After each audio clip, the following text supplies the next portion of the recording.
हमारे यहाँ एक कॉन्सेप्ट है हमारे माशरे में कि डाउन सिंड्रोम बच्चे जो हैं वो उनका जो आईक्यू है वो इतना कम होता है, हम सीधा स्ट्रेट कहते हैं कि वो मेंटली रिटार्डेड है या पागल है या नॉर्मल नहीं है, एबनॉर्मल है। तो बेसिकली जो ये कॉन्सेप्ट है ये बहुत ज़्यादा गलत है और ये वो पेरेंट्स बहुत ज़्यादा बेहतर बता सकते हैं जो उन बच्चों के को पाल रहे हैं, जो उनके साथ रह रहे हैं।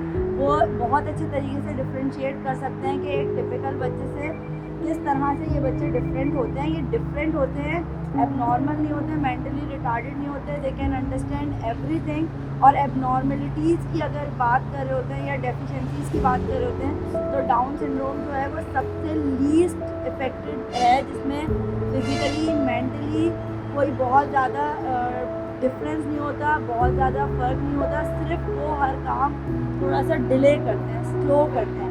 इसके अलावा और कोई ऐसी चीज़ नहीं होती जो इन्हें टिपिकल बच्चों से डिस्टिंग्विश कर सके। I agree with Sarish. और ये जो मेंटल रिटार्डेड वर्ड है ना, I don't like this word.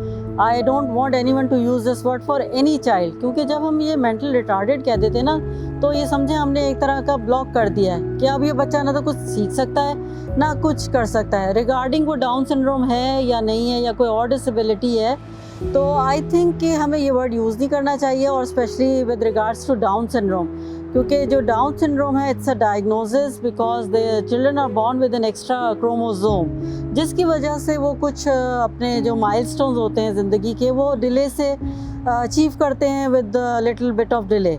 तो they can do everything in their life, they can lead independent life. अभी हमारे मुल्क पाकिस्तान में तो नहीं है, लेकिन इन द वेस्टर्न वर्ल्ड वो लोग शादी भी करते हैं और बिल्कुल इंडिपेंडेंट लाइफ भी लीड कर सकते हैं। तो this is something that differentiates them with the other mentally challenged people. अल्हम्दुलिल्लाह my family has been very supportive, और जुनेरा को कोई किसी किस्म का डिस्क्रिमिनेशन फेस नहीं करना पड़ता कि she is a down syndrome child. उसको वही इज़्ज़त वही मोहब्बत सब कज़न से भी मिलती है। फैमिली सपोर्ट अल्हम्दुलिल्लाह ये लकी है कि माशाल्लाह से हमको फैमिली सपोर्ट मिलती है और जुनैरा को इतना भी वो नहीं करना पड़ता, मतलब कोई डिफरेंट नहीं फील करती।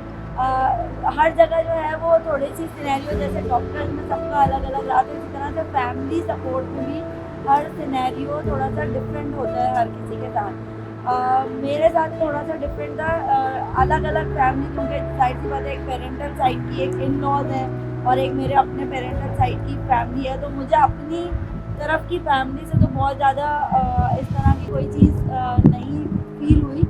अलबत्ता मुझे अपने इन लॉज की तरफ से कुछ चीज़ों में ये इनिशियल स्टेज पे डायरेक्ट कोई नहीं बोलता था, लेकिन ये होता था कि कुछ हो गया है, मतलब आजमाइश हो गई है, पेरेंट्स जो हैं वो इतने पढ़े लिखे हैं और बच्चा ऐसा हो गया है। तो उस वक्त जब आप डिनाइल फेज में हो और उस वक्त फिर कोई इस तरह से किसी और से भी आपका फैमिली मेम्बर आपकी औलाद के बारे में बात कर रहा हो, तो वो डिप्रेशन जो है वो डबल हो जाता है। अच्छा, और उस वक्त आपको बात भी नहीं पता कि आपको जाना कैसे है, कुछ समझ नहीं आ रही, और शायद इतनी करेज भी नहीं थी कि मैं गूगल भी देखती। मैं 7-8 महीने तक तो ये डरती रही कि नहीं मैं नहीं देख सकती। तो वो पूरा जो चीज़ है ना वो, लेकिन मैं फैमिली सपोर्ट में एक चीज़ ये ऐड करूँगी कि ये चीज़ अवेयरनेस भी हमने ही क्रिएट करनी है, फैमिली को भी हमने ही बताना है कि ये अब हमारे घर का हमारा हिस्सा है, हमने एक्सेप्ट किया है, now you have to accept. और आहिस्ता आहिस्ता वक्त के साथ साथ एक्सेप्टेंस आने लगती है, मतलब अब मुझे चेंज हम फील होता जितनी है। इज्जत देंगे ना अपने बच्चे को, जितनी ज़्यादा इम्पोर्टेंस देंगे अपने बच्चे को, हर जगह अपने साथ रखेंगे, तो लोग हमें कुछ बोलने की ज़रूरत नहीं है, हमारा जेस्चर ही बताएगा कि हम कितनी इम्पोर्टेंस दे रहे हैं इनिशियली बच्चे जो को। फैमिलीज एक्सटेंडेड फैमिलिज हमें आई डोंट नो एवरीबॉडी के हम सबकी जो सिंपैथी दिखाते थे ना, जो एक्सटेंडेड ओ इन बेचारे, अब वो खुद इवन अब मैं इन शादियों में या फैमिली गैदरिंग में मैं पहले जाती थी, कहते थे वो आपके वक्त पर बड़ा मुश्किल वक्त आ गया, तो आज मुझे कहते हैं कि आपको देख के लगता है you are the superstar of our family. तो वो स्टार मैं नहीं हूँ, वो स्टार मेरा बेटा है जिसने मुझे कॉन्फिडेंस दिया है, और वही लोग हैं जो इतना सिंपथाइज करते थे। आज भी सबके सिंपैथी की ज़रूरत नहीं होती, हमें सिर्फ एक सपोर्ट की ज़रूरत होती है कि सिंपैथी डजंट मीन एनीवेयर, वो एक अफसोस करने की ज़रूरत नहीं होती, हमें किसी चीज़ का अफसोस नहीं है। तो ये चीज़ प्रूव करने के लिए हमें खुद बहुत मेहनत करनी पड़ी। ये लड़ाई ज़रूरी नहीं होती, बहस ज़रूरी नहीं होती। अगर आपके उस वक्त कोई लग रहा है, उस वक्त बहुत बुरा लगता है, लेकिन आप बहस नहीं करें, बिकॉज आपके एक्शंस अच्छे खासे होते हैं कि बहस करने से रिलेशनशिप खराब हो जाते हैं। तो हमें नहीं करने, हमें इसी सोसाइटी में रहना है, इसी सोशल में और और उसकी हमारे वजह आप काम करें अपने बच्चों के ऊपर ना, काम करें, वक्त दें, मेहनत करें। दिल पे ना लें। जब आप अपने बच्चे के ऊपर काम करते हैं, मेहनत करते हैं, तो बच्चे की अपीयरेंस खुद ही बता देती है, वो खुद ही एक पूरा एक पैकेज होता है आंसर्स का। और सोशलाइजेशन वैसे ही हमारे बच्चों के लिए बहुत ज़रूरी है। तो हम ये नहीं कर सकते कि अगर फैमिली में सपोर्टिव नहीं है तो हम वो भी एक हमारे लिए चैलेंज है। जैसे अपने बच्चे के लिए चैलेंज है, तो ये हमारे बच्चे की परवरिश का एक पार्ट है सोशलाइजेशन। और उस सोशलाइजेशन के लिए अपनी फैमिली को सपोर्टिव करना भी हमारे लिए एक टास्क है। जहाँ पे नहीं है तो उन्हें हमें वो टास्क परफॉर्म करनी है। ये भी हम अपने बच्चे के लिए कर रहे हैं, हम उसको अलग करके नहीं रख सकते। कि जब हम डिनाइल फेज में थे ना, तो हम बहुत वीक थे, हर चीज़ बहुत हर्ट करती थी। इसने ये कह दिया, हमारा बच्चा ऐसा है, छुपाते थे, बताते नहीं थे। फिर आहिस्ता आहिस्ता जब एक्सेप्टेंस हुई और उसके बाद अवेयरनेस हुई और फिर हमारी एक सोसाइटी पूरी बन गई, एक कम्युनिटी बन गई, तो लिटरली जितना स्ट्रॉन्ग मैं अब फील करती हूँ, मैं अपनी ज़िंदगी में मैंने अपने आप को कभी भी इतना स्ट्रॉन्ग फील नहीं किया। और साइकोलॉजिकली शायद वो 1-2 साल ही हुए होंगे, रहे होंगे जो बहुत बुरे गुजरे। उसके बाद मुझे कभी लिटरली कभी ये नहीं लगा कि मैं कभी भी वीक हुई हूँ। मतलब मैं किसी और वजह से भी वीक हूँ ना, तो मुझे उम्र स्ट्रॉन्ग कर देता है कि मुझे लगता है कि यार ये मेरे सामने एक टारगेट है। और एक और चीज़ ये है कि जैसे हमारा कोई टिपिकल बच्चा चलता है, बोलता है, कोई भी माइलस्टोन अचीव करता है, तो आपको इतनी खुशी नहीं होती जितना हमारा डाउन सिंड्रोम बच्चा कोई एक ज़रा सा माइलस्टोन करे। तो वो बेसिकली साइकोलॉजिकली तो मुझे लग रहा है कि बहुत ही पॉजिटिव इम्पैक्ट हुआ है। बिल्कुल, मतलब मैं कहीं से भी उसको नेगेटिव नहीं कहूँगी। छोटी छोटी खुशियाँ जो हैं वो बेसिकली उन्होंने स्ट्रॉन्ग ही किया है। अच्छा, जब भी हम अपने बच्चों के नसीब की बात करती हूँ ना, तो मैं अपनी दोनों बेटियों के नसीब के अच्छे नसीब के लिए दुआ मांगती हूँ हमेशा से। और आपने जैसे साइकोलॉजिकली पूछा था कि क्या इम्पैक्ट हुआ, तो जैसे सहरिश ने कहा, आई एग्री विद हर कि इनिशियली हमारे कुछ साल या कुछ महीने बहुत बुरे गुजरे, हम लोग बहुत डिप्रेशन में थे। लेकिन उसके बाद से हमारे बच्चों की वजह से हमारी ज़िंदगी तो बिल्कुल ही ट्रांसफॉर्म हो गई और हम एक बहुत ही डिफरेंट इंसान बन गए हैं उससे जो कुछ साल पहले थे और अब जो हैं। लाइक अब हम इतने कॉन्फिडेंट हैं, मैं इतनी कॉन्फिडेंट हूँ और मैं किसी आदमी को भी फेस कर सकती हूँ। उसकी वजह क्या है? मेरी स्ट्रेंथ है मेरी बेटी ज़ुनैरा। उसकी वजह से मुझे इतना कॉन्फिडेंस आया, मैं हर मीडिया के ऊपर जाके उसके बारे में बोल सकती हूँ, मैं उसके लिए अवेयरनेस फैला सकती हूँ। मेरा एक ग्रुप भी है फेसबुक के ऊपर, उस पर भी मैं हेल्प करती हूँ पेरेंट्स की। और दूसरी बात ये कि अब माशाल्लाह से इतना कॉन्फिडेंस आ गया, हम साइकोलॉजिकली इतने स्ट्रॉन्ग हो गए हैं कि हम लोग दूसरे पेरेंट्स की काउंसलिंग भी करते हैं। हम लोग ट्रेंड सर्टिफाइड हमराही काउंसलर्स भी हैं और KDSP वालों ने हमें सर्टिफिकेशन कोर्स भी करवाया है। और अब वो ज़माना है कि अब हम दूसरे पेरेंट्स को काउंसल करते हैं जिनके बेबीज़ पैदा होते हैं डाउन सिंड्रोम के साथ और वो डिप्रेशन में चले जाते हैं। उनकी काउंसलिंग करके हम उनको एक पॉजिटिव पहलू दिखाते हैं हमारे बच्चों का। साइकोलॉजिकल इफेक्ट मुझे जो एक बहुत मेन चीज़ आई ना, अब्दुल्ला ने जो मेरे अंदर एक चेंज लाया, he is remove the negativity in my life. उसने मुझे बहुत पॉजिटिव बना दिया, क्योंकि जब मैं उसको पाल रही थी, उसको लोगों के कमेंट से, लोगों की नज़रों से, लोगों की चीज़ों से कोई फ़र्क नहीं पड़ता था। वो बंदा he didn't mind if anybody is staring at him, so welcome, you can stare। तो मैंने उससे ये सीखा कि अगर मैं दुनिया की नेगेटिविटी को ऑब्जर्व करती रहूँगी तो मेरे अंदर नेगेटिविटी डेवलप हो ही जाएगी। और मैंने अब्दुल्ला से ये सीखा, you have to be positive. तो मैंने बहुत सारी चीज़ों को लेट गो करना सीखा कि ये इतनी इम्पोर्टेंट नहीं होती ज़िंदगी में कि मैं उसके अपनी ज़िंदगी, अपनी टेंशन उसके ऊपर बर्बाद करूँ। तो अब्दुल्ला ने मुझे बहुत पॉजिटिव पर्सन बनाया है। क्योंकि आप अगर हमारे बच्चों को देखें ना, the beaming smile they have on their face, वो आपको डिप्रेस रहने ही नहीं देती है। और वो एक उनका लविंग हग और वो जो एक मुस्कुराहट उनके चेहरे पे, वो आपकी सारी परेशानियां आप भूल जाते हैं उसी वक्त, जैसी मुस्कुराहट उनके चेहरे पे। इवन आप गुस्से में भी हो तो आप हंसने लग जाते हैं एकदम उनको देख के। और इतने ऑर्गेनाइज होते हैं, अगर आप उनकी सही से ट्रेनिंग करें, सिखाएं, तो वो आपके टिपिकल बच्चों जैसे ही ऑर्गेनाइज होते हैं हर चीज़ में, उनसे ज़्यादा भी हो जाते हैं और ज़्यादा केयरिंग होते हैं। मेरा तो बिल्कुल ज़िंदगी का पर्सपेक्टिव ही चेंज हो गया है। लोगों को देखना, लोगों के बारे में जो मेरी थिंकिंग थी वो सब चेंज हो गई है और बहुत ज़्यादा वाकई स्ट्रॉन्ग फील करती हूँ। लेकिन एक जो मेरा साइकोलॉजिकल इफ़ेक्ट हुआ है ना, वो ये है कि आई एम ट्रूली स्पीकिंग कि जब भी मैं कभी एक चीज़ ऐसी है जो मुझे परेशान करती है कि मैं अपनी बेटी की शादी के बारे में जब सोचती हूँ ना, तो फिर मेरा दिल जो है ना, मैं सच बोलूँगी, मुझे ये इफ़ेक्ट करती है ये बात। सारी चीज़ें सही हैं, मुझे लगता है मैं उसको वाकई इस काबिल भी बना दूँगी कि वो इंशाल्लाह अपना कमाएगी, अपने इंडिपेंडेंट लाइफ करेगी। मुझे लगता है, और ये वाकई बिल्कुल सच बात है, उसकी शादी के बारे में सोचती हूँ ना तो मैं थोड़ी सी अपने आप को कमज़ोर महसूस करती हूँ, लेकिन इसके अलावा बहुत सारे लोगों से मिली हूँ मैं। मैट्रिमोनियल भी पे काम करेंगे। हाँ। Every child has a right to live in every way. तो और मैं शुरू से कभी मुझसे ये कोई पूछता है ना कि आप इसकी मतलब क्या सोचती है, तो मैं बोलती वही सोचती हूँ जो मुझे डॉक्टर ने पहले दिन बोला था कि मैं इसकी भी शादी कर दूँगी। और मैं ये कहने में बिल्कुल बोली थी कि आई डोंट नो कि उसके लिए क्या अल्लाह ताला ने उसके लिए क्या लिखा है, लेकिन अगर वो बच्ची कोई भी डाउन सिंड्रोम हो या कोई भी और प्रॉब्लम के साथ हो या कोई प्रॉब्लम के साथ ना भी हो, मे भी अल्लाह ताला ने उसके लिए कोई ऐसी चॉइस लिखी हो, हमने तो कभी डिफरेंशिएट नहीं किया, शायद दुनिया में कोई हो जो ना डिफरेंशिएट करे। अच्छा, मैं जो हूँ, मुझे मेरा पर्सपेक्टिव थोड़ा सा ये है, जैसे शुमाइला ने कहा, तो अभी रिसेंट का ही वाक़या है कि मैंने ऐसे ही अपने घर में डिस्कस करी थी कि मैं उमर की शादी कर दूँगी 18 ईयर्स में। तो मेरे इन लॉज में से किसी ने कहा कि इन बच्चों की तो शादी नहीं होती। मैंने कहा क्यों नहीं होती, मतलब क्या मैं अपने बच्चे को देख रही हूँ, मैं अपने बच्चे पे काम कर रही हूँ, तो क्या किसी और की बच्ची को नहीं लेके आ सकती? क्यों नहीं ला सकती? आप ला सकती हैं, लेकिन तो पता है आम लोगों की भी आजकल जो है शादियों की इतनी प्रॉब्लम्स हुई है ना, लेकिन जो हमारी कम्युनिटी है ना, लड़कियों की बात कर रही बेसिकली हूँ। जो हमारी कम्युनिटी है ना, ये हमें बहुत हेल्प करेगी, अल्लाह करे, लड़कियों को भी इंशाल्लाह। और लड़कों को भी इंशाल्लाह। तो हम मिसाल कायम करेंगे इंशाल्लाह ताला कि हमारे बच्चों की भी शादियाँ होंगी इंशाल्लाह ताला।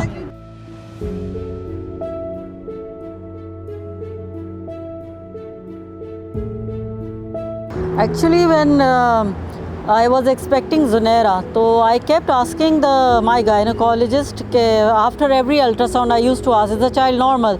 Because हमारी फैमिली में इस तरह का कोई बायस नहीं है कि लड़का ही होना चाहिए और लड़की नहीं। मेरी पहली बेटी भी बेटी हैं, तो मुझे डॉक्टर ने कहा नहीं, the child is perfectly normal. हालांकि अल्ट्रासाउंड में डिटेक्ट हो जाता है the child is carrying features of Down syndrome. So even when she was born, उस वक्त भी मुझे पीडियाट्रिशियन ने बिल्कुल नहीं बताया कि she is born with Down syndrome. हालांकि उन्हें पता लग गया होगा, उसके फीचर्स होते हैं टिपिकल, और नोज़ फ्लैट होती है और पर्स आईलिड्स होती हैं, तो नोबडी टोल्ड मी। ये हुआ फिर जब when she was 7 months old, जब वो 7 महीने की हो गई और कुछ उनको माइलस्टोन्स अचीव करने में देर हुई, और मेरी अम्मी जो कि तजर्बाकार खातून थी और कई छोटे बच्चों को पाला था उन्होंने, तो उनको कंसर्न हुआ कि गर्दन क्यों नहीं ठहरी अभी तक, बैठ क्यों नहीं रही अभी तक। तो उस वक्त मुझे थोड़ा तशवीश हुई, and then I went to the same paediatrician, वही थे हमारे। उस वक्त उन्होंने कहा कि कैरियोटाइपिंग टेस्ट कराने के लिए, और उस वक्त हमने जब डिस्कवर किया Zunaira was 7 months old at that time, and it was a very big shock for all of us. और तकरीबन 1 हफ़्ता मुझे लगा था to come out of depression, because आप एक बच्चे को सोच के, कोई माँ बाप नहीं सोचता कि उसके बच्चे में कोई भी कमी हो। So we were also in a state of denial, और हमें भी लग रहा था कि नहीं, शायद कुछ गलत हो गया है, ऐसे कैसे हो सकता है। लेकिन ये कि जो अल्लाह का फ़ैसला था, फिर 1 हफ़्ते में हमने उसको एक्सेप्ट कर लिया, और फिर हमने कहा कि अब हम इस फ़ैसले को बदल नहीं सकते हैं, अब हम इस बच्ची की ज़िंदगी को किस तरह बेहतर कर सकते हैं, this is how we have to now look at हर।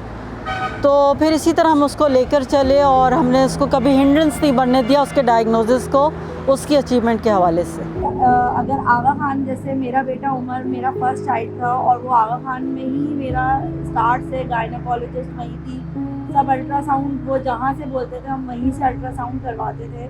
लेकिन किसी भी स्टेज पे उन्होंने हमें ये नहीं बताया कि आपके बच्चे के साथ कोई स्पेसिफिक डायग्नोसिस है या ट्राइसोमी 21 है, या आप कोई फीचर्स ऐसे हैं, कोई भी एक हिंट भी नहीं दी। इवन जब मेरी अपनी सेकंड प्रेगनेंसी थी, तो अब मैं तो सारी चीज़ों से अवेयर हो चुकी थी, तो मुझे अभी भी ये चीज़ बड़ी शॉकिंग लगती है कि डॉक्टर्स को कैसे नहीं पता चला उस स्टेज पे, जब मैं एज अ मदर अपनी सेकंड प्रेगनेंसी में हर चीज़ जज कर सकती हूँ, तो ये कैसे पॉसिबल है। तो इसका मतलब ये है कि ये हो सकता है कि हमें इन्फॉर्म इसलिए नहीं करते हो कि हम चले जाएंगे कि हमें नहीं चाहिए, हम अबॉर्ट करा देंगे या कुछ इस तरह। लेकिन ये चीज़ एक्चुअली जो जैसे हुमा ने कहा कि हम डिनाइल फेज़ में रहते हैं, मेरा ये वो डिनाइल फेज़ अराउंड 7 months रहा, इनका 1 हफ़्ता रहा, बहुत अच्छा हुआ, इन्होंने उससे रिकवर कर लिया जल्दी।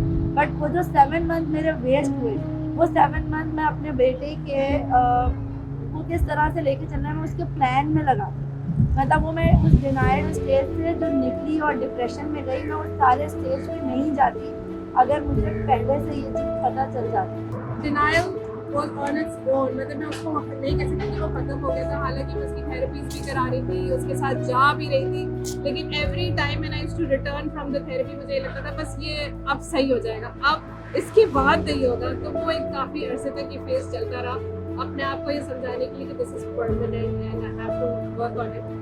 लेकिन हाँ, बहुत टाइम लगता है। एज अ मदर मुझे लगा मुझे बहुत टाइम लगा उस डिनायल से प्रॉपरली निकलने। बिल्कुल इसी तरह जब फंसियाँ हुई थी तो डॉक्टर्स ने नहीं बताया, तो डॉक्टर शायद सैरिस सही कह रही है इसीलिए भी नहीं बताते हो कि हम शायद एक्सेप्ट ना करेंगे ना करें। लेकिन फिर उसके बाद मेरी बेटी को जॉइंटिस हुआ उसी सेम हॉस्पिटल में, वो तकरीबन 1 महीने तक हॉस्पिटलाइज रही, लेकिन मुझे डॉक्टर्स ने बिल्कुल भी नहीं बताया कि मेरी बेटी को डाउन सिंड्रोम है। ये उनकी गलती थी।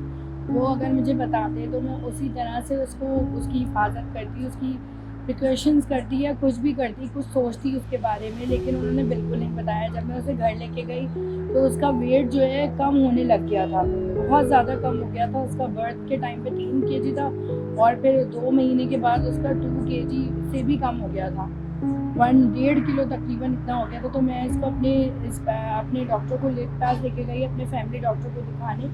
तो वहाँ पर उन्होंने उसके ऐसे हाथ खोल के फीचर्स देखे, फिर उन्होंने मुझे कैरियोटाइपिंग का टेस्ट लिख के दिया था। लेकिन एक चीज़ जो मुझे लगता है कि डॉक्टर्स को करनी चाहिए, काउंसलिंग करनी चाहिए इनिशियल स्टेज पे, कि अगर आपको ड्यूरिंग प्रेगनेंसी डॉक्टर को, गायनेकोलॉजिस्ट को, रेडियोलॉजिस्ट को पता चल गया है कि बच्चे के फीचर्स हैं डाउन सिंड्रोम वाले या फैक्टर्स हैं ऐसे, तो काउंसलिंग करनी चाहिए। काउंसलिंग करके उनको आइडिया हो जाएगा डॉक्टर को कि ये जो है मैं इसको अपना प्रॉपर मैसेज कम्युनिकेट कर सकता हूँ या नहीं। तो मुझे लगता है कि ये स्टेप बाय स्टेप होनी चाहिए। सिर्फ डायरेक्ट इन्फॉर्मेशन देना जो है वो बिल्कुल हल नहीं है। जैसे मेरे बेटे के टाइम पे जब कैरियोटाइपिंग की रिपोर्ट आई तो इत्तेफाक से मैं अपने बच्चे को लेके अकेली गई और डॉक्टर ने मुझे क्या कहा, रिपोर्ट देख के कह रहे 40 ट्राइसोमी 21 है। मैंने कहा ये क्या होता है? उसने कहा कुछ नहीं होता, बस सब डिले होते हैं। मैंने कहा क्या करना होगा, कोई दवा है? कोई दवा नहीं है इसकी, बस इससे ज़्यादा आगा खान के डॉक्टर ने, पीडियाट्रिशियन ने, जिसको मैं 2-2.5 हज़ार रुपये फीस दे के गई, उसने मुझे बिठा के ये बताने की भी जहमत दी कि डाउन सिंड्रोम में आगे मुझे करना क्या है। और लिटरली वो ज़िंदगी में वो पहली दफ़ा मेरे पाँव से बाकी ज़मीन निकल गई कि क्या हुआ है। तो डॉक्टर भी मुझे बता रहा है कि इसको कुछ नहीं हो सकता। चले आप उस टाइम ना बताएं, लेकिन जब एक बर्थ हो गई है, जैसे मेरी बेटी पैदा हुई थी और मुझे 2-3 महीने तक पता ही नहीं था कि मेरी बेटी को क्या है। उसको नज़ला ज़ुकाम होता था, मैं उसको जैसे मैंने बाकी बच्चों को ट्रीट किया मैंने उसी तरह ट्रीट किया। तो क्या हुआ, वो वेंटिलेटर तक चली गई। कितनी वर्स्ट कंडीशन है। और अगर डॉक्टर मुझे बताती कि इम्यून सिस्टम बच्चे का लो होता है तो मैं उसी तरह उसको लेकर चलती। तो डॉक्टर ने मुझे ये बताने की भी जहमत नहीं की कि इसका इम्यून सिस्टम लो होगा। इतना तो पढ़े लिखे इंसान में और एक आम बंदे में फ़र्क होना चाहिए कि हम डॉक्टर के पास जा रहे हैं तो वो हमें ये बताए कि आपके बच्चे का इम्यून सिस्टम लो होगा, दैट्स इट। इतना तो वो बता सकते हैं। और रही बात काउंसलिंग की, तो वो रेफ़र कर देंगे, भाई आप इसके पास जाएँ, वो आपको काउंसिल करेंगे इसके बारे में। तो फिर इससे फर्दर फिर आगे इम्प्रूवमेंट होगी और फिर पेरेंट्स उस चीज़ को एक्सेप्ट कर लेंगे, क्योंकि विदाउट काउंसलिंग जो है पेरेंट्स का माइंड भी नहीं बनता। हमें भी जो है ज़रूरत पड़ी, हमारी कोई ऐसे किसी बहुत ही पढ़े लिखे इंसान या कोई ट्रेनी काउंसलर ने काउंसलिंग नहीं की, हमारी माँ, किसी की माँ ने की, किसी की बहन ने की, किसी के रिश्तेदारों ने, किसी के फ्रेंड्स ने। जब मैं उस रूम में एंटर की थी तो मेरे जितने आंसू, I was just trying to hold myself कि अब निकलना नहीं है मेरे आंसू ने। और जब उनके पास जाके बैठे और उन्होंने रिपोर्ट देखी तो उन्होंने बोला ओके लेट्स डिस्कस। तो तब मुझे लगा कि ओके मतलब ऐसा नहीं है कि जैसे कि आपको अपने जो बड़े, आपके कितने बच्चे हैं ना, मेरे इससे बड़ा एक और बेटा है, उन्होंने बोला आप उसके फ्यूचर के लिए क्या सोचती हैं? मैं यही सोचती हूँ कि वो पढ़ लिख के अपने पैरों पे खड़ा होगा एक दिन, एस्टैब्लिश। मैंने बोला आपको यही चीज़ इसके लिए सोचना है। ये तो इसके तो नीड्स डिफरेंट होगी, इसकी स्टिमुलस डिफरेंट होगी, इसके वर्क्स डिफरेंट होंगे। मैंने बोला ये आप अगर इस वक्त से सोचेंगी ना कि डिफरेंट होगा तो आप नहीं कर सकेंगे। आपने इसको पालना है कि ये डिफरेंट नहीं है। आपने इसको एक प्रॉपर एनवायरनमेंट देना है, एक ऐसा सेटअप देना है, एक प्रॉपर रूटीन देनी है, and you will see the difference. जब मैं जिस हालत में मैं उस रूम में एंटर की थी और जिस माइंडसेट से मैं उस रूम से बाहर निकली थी, it was a different mindset. उन्होंने मुझे पूरा एक रास्ता दिखा दिया था। उन्होंने बोला मैंने इन बच्चों को देखा है, यूनिवर्सिटी भी जाते हैं, कॉलेज भी जाते हैं, ज़िंदगी जीते हैं। अब ये तुम्हारे और तुम्हारे सौर के ऊपर है कि तुम इसके लिए क्या सोचते हो। अगर तुम दुनिया से डरोगी, सोशल प्रेशर पे आओगी, फैमिली प्रेशर का सोचोगी, दुनिया का सोचोगी, तो शायद तुम अब सोचती रह जाओगी और उतनी सोच में ये बड़ा हो जाएगा। आई वुड से कि नगमा इज़ वेरी फॉर्चुनेट कि इनको इतने अच्छे डॉक्टर मिले, क्योंकि हमारे जो डॉक्टर थे ना वो तो कम्प्लीटली ऑपोजिट थे। क्योंकि मैं ऑलरेडी गूगल करके गई थी व्हेन आई डिस्कवर्ड के ज़ुनैरा है कैरियोटाइपिंग का क्या मतलब है और 21 का मतलब क्या है। तो उन्होंने हमें कुछ और ही कहा। उन्होंने ये कहा कि इसकी लाइफ स्पैन बहुत कम होगा। ये जो उन्होंने बात कही तो ये मेरे दिल पे सीधी जाके लगी। और उन्होंने कहा लाइफ एक्सपेक्टेंसी बहुत कम है इसकी और ये कोई भी काम नहीं करेगी, ना ये स्कूल जाएगी, ना ये चलेगी, ना ये बोलेगी। हर वो बात जो मुझे डिस्करेज कर सकती थी वो उन्होंने खुल के उस वक्त कही। तो जाहिर है ऑब्वियसली मेरे हस्बैंड मेरे साथ थे, वो मुझसे पहले उनकी आंखों में आंसू आ गए। मैं भी थोड़ा रोने लगी। मैंने कहा even if she can not do all this thing I can not love her any less. मैं उससे मोहब्बत करना कम नहीं कर सकती हूँ। खैर with this approach I did left the clinic, but मैंने हिम्मत नहीं हारी, क्योंकि शायद अल्लाह ताला ने मुझे कुछ इस चीज़ के साथ पैदा किया कि मैं बहुत ऑप्टिमिस्टिकली देखती हूँ चीज़ों को और पॉजिटिवली देखती हूँ। अगर डाउन सिंड्रोम है, मतलब कहते हैं ना जब आप गिरते हैं और गिर के जब आप उठ के भागते हैं तो आप बहुत, जब आप वो रेस जीतते हैं ना तो आपको बहुत अचीवमेंट महसूस होती है। तो आई थिंक अल्लाह ताला आपकी ज़िंदगी में ये मुश्किलात इसीलिए लेकर आता है, हर्डल्स इसीलिए लेकर आता है, क्योंकि कुछ स्ट्रेंथ्स आपके अंदर ऐसी अल्लाह ताला ने डाली होती है कि आपको खुद भी नहीं पता होता कि मेरे अंदर ये कैपेबिलिटी है। तो हम जितनी भी मदर्स यहाँ बैठी हुई हैं, शायद हमें हमारे बच्चों की पैदाइश से पहले इल्म नहीं था कि हम कितने स्ट्रॉन्ग हैं। We are so strong, we are so determined, that is why we were chosen by Allah Taala for this. तो अल्लाह ताला ने हमें ये मकाम दिया है जिसके लिए हम अल्लाह ताला के बहुत शुक्रगुजार भी हैं। और इस जर्नी में इतने अच्छे लोगों से उसने हमें मिलाया। नो डाउट कुछ बुरे लोग भी थे, उन्होंने हमारा रास्ता रोकने की भी कोशिश की, हमें मतलब डिस्करेज करने की कोशिश की, लेकिन अल्हम्दुलिल्लाह जो पॉजिटिविटी थी और जो लोगों के इनकरेजमेंट थी, उसने हमें कहा कि हमें इस बच्चे को जहाँ तक हम अपनी कोशिश कर सकते हैं वो हमने करनी है।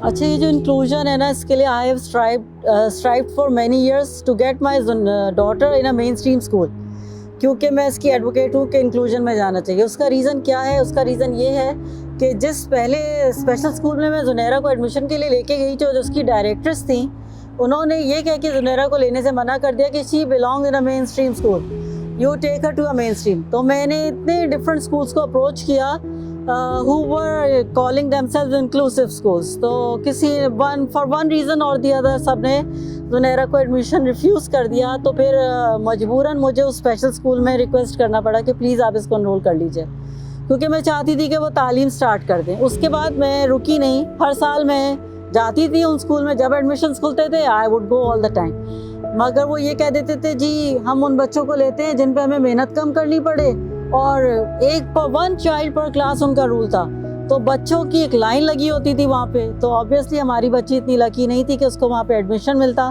कौन कौन से स्कूल हैं, इवन जो स्कूल इंक्लूजन के लिए काम नहीं करते थे उस वक्त, बीकन हाउस, फ्रॉबेल्स और फाउंडेशन, मैंने उन स्कूल्स को on my own I approach them. मैंने कहा आपका इतना अच्छा सेटअप है, आप लोग जब अपने टिपिकल बच्चों के लिए इतने पैसे खर्च करते हैं, कभी डिस्कवरी आप खोल रहे हैं बीकन हाउस वाले, why don't you spend some money on the special needs also. तो उन्होंने कहा नहीं हमारा इंफ्रास्ट्रक्चर नहीं है। और एक दो दफ़ा प्रिंसिपल से मुझसे बात करके फिर उन्होंने मुझे मतलब बैन कर दिया इन द वे कि वो कहती थी कि principal is not available. Important चीज़ जो बहुत मुश्किल होती है वो है अफोर्डेबिलिटी।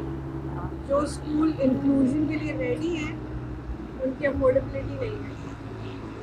एक आम, और खासकर के अगर हम आजकल के दौर में देखें तो अगर हम 3 बच्चे, तो हम 3 बच्चों को पढ़ाने के लिए भी एक बहुत अच्छे स्कूल में सोचेंगे, बिकॉज महंगाई जिस रूज पे जा रही है। फिर पेरेंट्स को कॉम्प्रोमाइज़, शायद मैं ये कहूँ ना चाहते हुए भी, अगर मैं अपनी भी मिसाल दूँ, मैं कहती हूँ ना चाहते हुए भी एक कॉम्प्रोमाइज़ लेवल पे आना पड़ता है कि आपको चूज़ करना पड़ता है कि भाई हम नहीं अफोर्ड कर सकते कि हम एक रिसोर्स टीचर भी दें, स्कूल की फीस भी दें, ट्रांसपोर्टेशन भी दें, और फिर आपके बच्चे पे उस लेवल का काम भी नहीं होता। फिर आप क्या करेंगे? क्या जो हमारे पीयर्स के साथ फिर ये सवाल आता है, जो आजकल तो बहुत आम सी बात है कि बच्चों की सोशल बर्थडे पार्टीज होती है, क्या आपका बच्चा उन बर्थडे पार्टीज में इनवाइटेड होता है? क्या आप उन बच्चों के साथ मिक्स होता है? क्या उसको वो पीयर सपोर्ट एक्चुअल में मिल रहा है जिसके लिए इतना स्ट्रगल कर रहे हैं? एकेडमिक्स तो एक तरफ है, क्या ये पीयर सपोर्ट भी मिल रहा है? तो this is a dilemma for a parent कि हम डालते भी हैं, स्ट्रगल भी करते हैं, पैसे कैसे जमा करते हैं इन बच्चों की। एक फिर ये होता है कि यार थेरेपीज कराएं या स्कूल भेजें या इन बच्चों के रिसोर्स टीचर रखें, मतलब किधर? अच्छा, इंक्लूजन की मैंने कहा एडवोकेट हूँ। उसका रीज़न ये है कि मैं अभी आगा खान का एक कोर्स हो रहा है इंक्लूजन मैटर्स के नाम से, मैंने वो कोर्स किया ताकि मुझे खुद तो पता हो कि इंक्लूजन है क्या। मैंने खैर जुनैरा की स्ट्रगल की और मैंने उसको एक इंक्लूसिव मेन स्ट्रीम स्कूल में डाला। वहाँ पे जुनैरा 7-8 साल जाती रही। एकेडमिक्स के हवाले से मैं ये नहीं कहूँगी कि I am very much satisfied, और ये एक रीज़न था भी नहीं उनके जाने का। हाँ, सोशलाइजेशन बहुत अच्छी हुई उनकी, स्कूल ने बहुत अच्छा उनका टेक केयर किया, उनके बहुत फ्रेंड्स बने। और जैसे भी नगमा कह रही है, बर्थडे पार्टीज़ में जुनैरा को भी इनविटेशन का कार्ड मिलता था, तो आई यूज़ टू मेक श्योर कि वो ज़रूर जाए उस बर्थडे पार्टी में। कुछ भी रीज़न हो, गाड़ी हो या ना हो, मैं रिक्शे में उसको लेके जाया करती थी, ताकि उसके टिपिकल एक क्लास फेलो ने जब उसको बुलाया है and Junaira is also there, तो जुनैरा याद करती हैं। क्योंकि अब लॉकडाउन में हमने उनको विड्रॉ करा लिया था। लॉकडाउन में आपको पता है तालीब का क्या हाल हुआ था, तो हमने विड्रॉ करा लिया। मगर जुनैरा अपने बच्चों, क्लास फेलोज़ के उनको नाम अभी तक याद है, याद करती हैं उनको। और उसने ना उसको सोशली बहुत निखारा है। एकेडमिकली तो हम उसके लिए एक्स्ट्रा काम कर रहे थे, लेकिन नगमा की ये बात कि जी अगर आपने मेन स्ट्रीम स्कूल में डालना है तो आपके शौहर को 5-6 लाख कमाने चाहिए महीने के। हमारे ग्रुप में, मेरा एक ग्रुप है, उसमें बहुत सारे लोग हैं पूरे पाकिस्तान से। तो हमारी एक एडमिन है, वो इस्लामाबाद में रहती हैं। उन्होंने अपने बच्चे को कराया है अपने मोहल्ले के स्कूल में। छोटे से स्कूल जो बने हुए होते हैं ना, तो हम उस तरफ भी मूव हो सकते हैं, क्योंकि अभी हम एकदम से गवर्नमेंट को तो चेंज नहीं कर सकते, लेकिन जो पेरेंट्स अफोर्ड नहीं कर सकते वो सोशलाइजेशन के लिए, ये सब चीज़ों के लिए अपने बच्चे को करीब के किसी स्कूल में करा सकते हैं। अगर आपके 2 बच्चे अच्छे स्कूल में पढ़ते हैं और अगर आपके बच्चे को एडमिशन नहीं मिल रहा, तो आप करीब का कोई स्कूल भी देख सकते हैं जहाँ पर आपको सोशलाइजेशन तो होगी ना, वहाँ पे बर्थडे पार्टीज भी होंगी, फ्रेंड्स भी बनेंगे, सारा आपका तो अचीव हो रही है हर चीज़। और आपको पहले से ही पता है, चाहे आप कितने भी महंगे स्कूल में पढ़ा लें, वो आपको आपके बच्चे को उस तरह से नहीं पढ़ाएंगे जिस तरह से आप उसको थेरेपीज़ के थ्रू लेके चलेंगे या खुद करेंगे। कि बहुत सारे स्कूल जो इंक्लूजन कह रहे हैं वो इंक्लूजन नहीं दे रहे, वो एक्चुअली दे रहे हैं integration and segregation, and they are calling it inclusion. तो वो मुझे पता लगा कि भाई ये तो बहुत ही गलत काम हो रहा है। अगर गवर्नमेंट भी कुछ इस तरह के स्पेशल इंक्लूसिव सेटअप बनाए और फोर्स करे, एजुकेशन सिस्टम बनाए, पूरा डेवलप करे, तो ऑब्वियसली वो बहुत ज़्यादा फ्रूटफुल होगा दोनों के लिए। लेकिन इसमें हमारी गवर्नमेंट की भी लैकनेस है बहुत ज़्यादा, प्राइवेट सेक्टर की तो ऑब्वियसली है ही, क्योंकि यहाँ पे हमारे एजुकेशन सिस्टम में है ही ज़्यादा प्राइवेट सेक्टर। और थोड़ा सा पेरेंट्स का भी होता है, अगर कुछ स्कूल ले लेते हैं तो पेरेंट्स की एक्सपेक्टेशन हाई हो जाती है कि पता नहीं हमारा बच्चा क्या कर लेगा। तो ऐसा नहीं होगा, वो जिस लेवल पे है आपको भी उसी के साथ एफर्ट करनी है और टीचर को प्रेशराइज नहीं करना एक्स्ट्रा। तो ये 2 वे है मेरे ख्याल से। बिल्कुल भी अफोर्डेबल नहीं है। आप एक थेरेपी सेशन कराएं तो उसके चार्जेस अभी लास्ट टाइम 2000 रुपये थे, जो कि अब बढ़ चुके हैं फॉर हाफ एन आवर, और बढ़ चुके हैं। और 40 मिनट से 1 मिनट ज़्यादा नहीं देती थेरेपिस्ट। ऐसा लगता है कि कोई बम फुट जाएगा अगर वो एक्स्ट्रा टाइम देंगे। जब मैं डिनाइल से निकली तो सबने कहा कि स्पीच बच्चे बोलेंगे, बच्चा बोलेगा नहीं, तो मैंने बहुत जल्दी सोचा कि स्पीच थेरेपी तो शुरू करा देती हूँ फ़ौरन। तो मैं स्पीच थेरेपी के लिए गई और एक बहुत मशहूर कोई थेरेपिस्ट है, उनके पास गई और उन्होंने उस वक्त मुझे बोला, आज से 10 साल पहले, कि आप मुझसे पूरा पैकेज ले लें। 12,000 रुपये का पैकेज है, 12 दिन का, 40 मिनट्स दूँगी और आप खिड़की से बैठ के देखिएगा। मतलब छोटा सा कमरा था और आप बाहर खिड़की से बैठ के ऑब्जर्व कीजिएगा। अच्छा, उस वक्त तो पता ही नहीं था। मैंने कहा शायद 12 क्लास के बाद इतना चेंज आ जाएगा, तो मैंने कहा ठीक है, सही है। मैंने फ़ौरन 12,000 रुपये उनको दिए और मैंने ये सेशन ले लिया। और उसमें चेंज इतना सा ज़रा सा भी नहीं आया। कोई ये गाइड नहीं करता कि कंटिन्यूअस चीज़ होनी चाहिए, जो भी चीज़ होगी वो कंटिन्यूअस होगी तो फ़र्क पड़ेगा। अब जितने भी थेरेपिस्ट हैं उन्होंने अपने चार्जेस ऐसे रखे हैं जैसे उन्होंने एक ही दिन कमाना है। मतलब कुछ इस तरह का प्लान होना चाहिए। अगर गवर्नमेंट नहीं भी करी, प्राइवेट भी करे, हम ये नहीं कह रहे कि वो उनकी एफर्ट है, उनकी मेहनत है, वो अपनी मेहनत के पैसे लें, लेकिन उस बच्चे पे जिस पे काम कर रहे हैं उस पे भी फोकस करें। बहुत बड़ा अलमिया है हमारा कि हमारे पास रिहैब की फैसिलिटीज़ नहीं है, और जो हैं वो बहुत महंगी है। और कराची वाले तो बहुत ज़्यादा, आप समझें कि बहुत ज़्यादा लकी हैं। Lucky हैं, KDS yes. भी है, स्पेशल ओलंपिक्स भी है, सारी ऑर्गेनाइजेशन है, वो कम कॉस्ट पे ये सारी थेरेपीज दे रही हैं। लेकिन बाकी जगहों पे ये सारी फैसिलिटीज़ नहीं है, और वहाँ पे बच्चे बहुत ज़्यादा निगलेक्ट हो रहे हैं ऑलरेडी।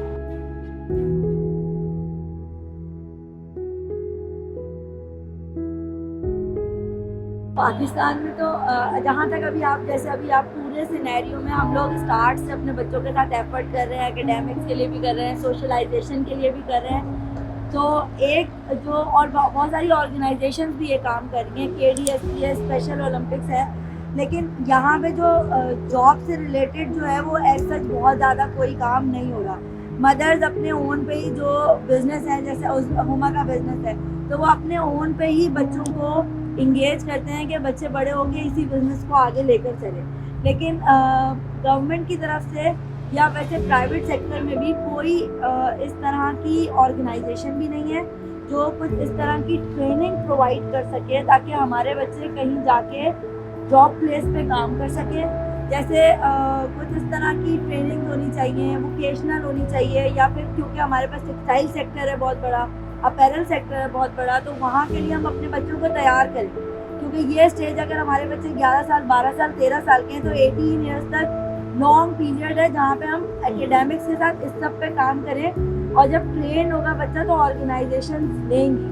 मैं गुल अहमद में थी और मैंने गुल अहमद में डाउन सिंड्रोम बच्चे को काम करते हुए देखा, और मैं इतना ज़्यादा हैरान हुई कि वो जो जिस लाइन में वो काम कर रहा था उसके सुपरवाइज़र का कहना यह था कि बाकी सब लोगों से ज़्यादा अच्छा काम ये करता है, क्योंकि वो सिर्फ अपने काम से काम रखता है, उसको अपनी जॉब पता है, वो अपना काम करता है कंप्लीट और चला जाता है, हमारी तरह नहीं करता।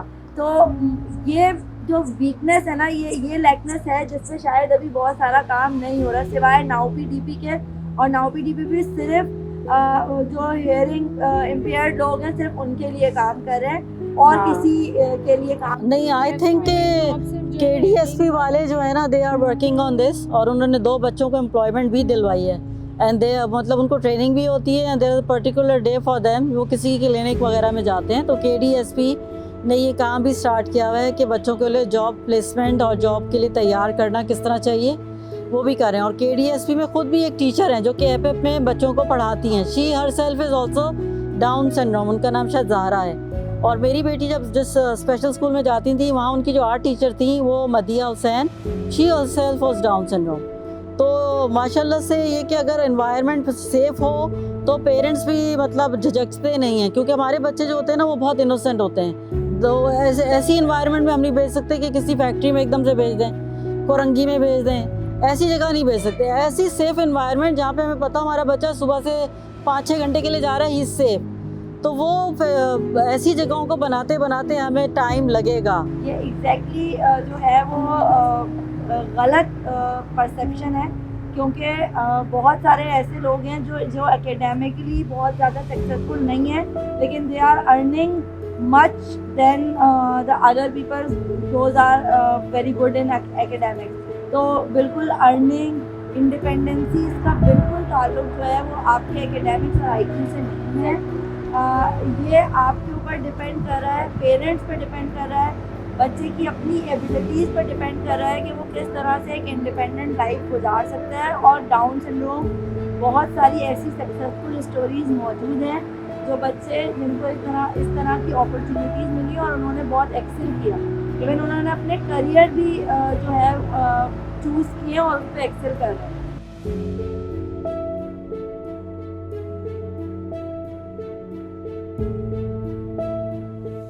मुझे इससे शदीद इख्तलाफ इसलिए है क्योंकि हमारे बच्चों में सोचने समझने की बहुत सलाहियत है, और वो मतलब देखते भी हैं, उनको एवरीडे लाइफ का पता होता है क्या हो रहा है क्या नहीं हो रहा है।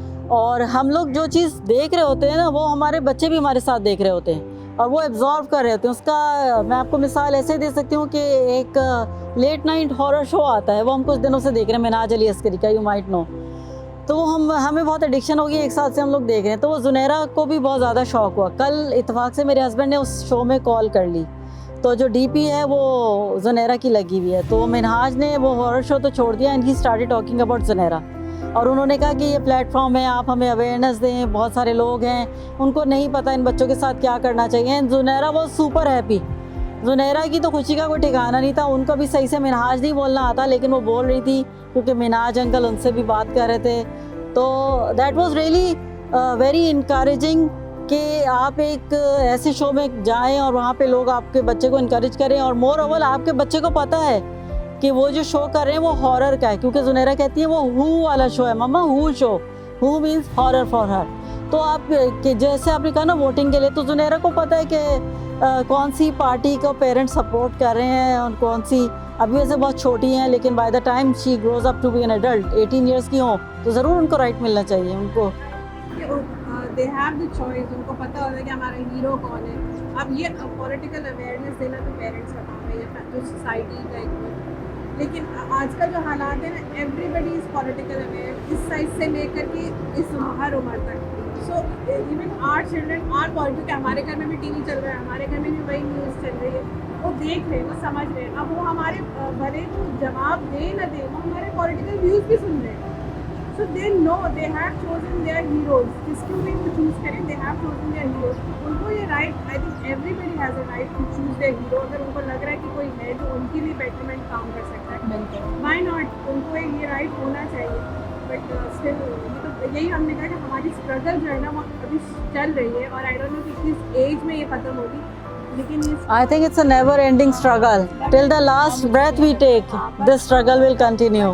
ये होगा कि जो हम अभी से स्ट्रगल कर रहे हैं, जैसे हमने जो फेज देखा, जब हमारे बाद वाले पेरेंट्स हैं उनके लिए कंपैरेटिवली आसान है, उनके लिए बहुत तो हो आसान है। सकता है जो अभी हम स्ट्रगल कर रहे हो तो हमारे बाद कुछ इस तरह से हो कि हमारे बच्चे भी वोट कर सकें, वो भी अपना पॉइंट ऑफ व्यू जो है वो कम्युनिकेट कर सकें, क्योंकि हमारे बच्चे हर चीज़ अंडरस्टैंड करते हैं, हर इमोशन अंडरस्टैंड करते हैं, वो आइडियलाइज वो करते वोटिंग भी हैं, कर सकते हैं। तो दे कैन वोट।